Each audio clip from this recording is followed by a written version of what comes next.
We're talking about a wind farm proposal that is really off the coast of Maryland and for Maryland energy source.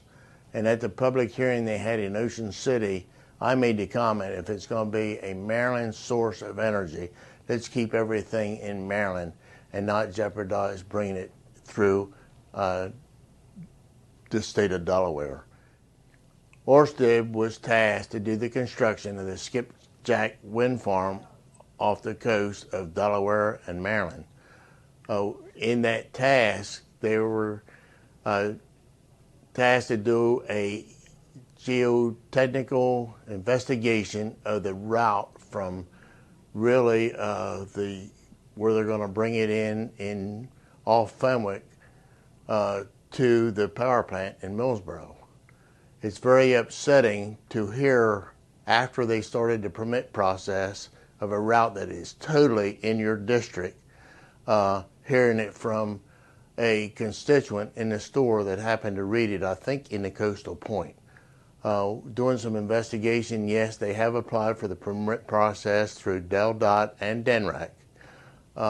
With the DNRAC history, they could care less what the public think, but I think you're going to see an uproar in the public now that they're getting these letters with a consent form to allow this to happen.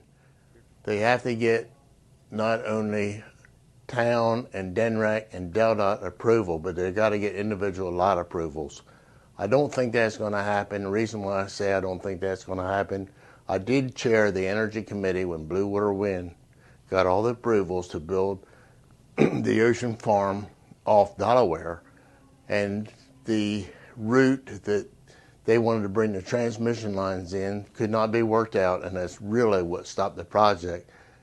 And the public has been against this from day one, from when they tried to buy their way into Fenwick Island through our park system.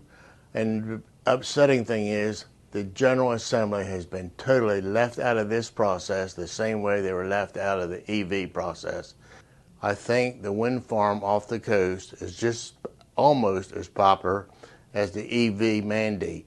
And you know about 90% of my constituents were against that mandate. And I think you're going to see a big uproar when the public find out how far they want to bring this transmission line. From Fenwick Island down Route 1, up 26 through Dagsboro to the power plant is quite a distance. And when you talk about the cost per foot to bring that there, how can it be affordable electricity?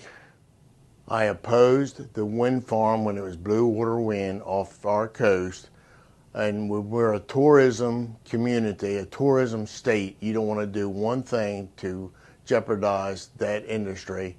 And with the values of our oceanfront properties, I think when you see a wind farm off there, it's going to deplete those values.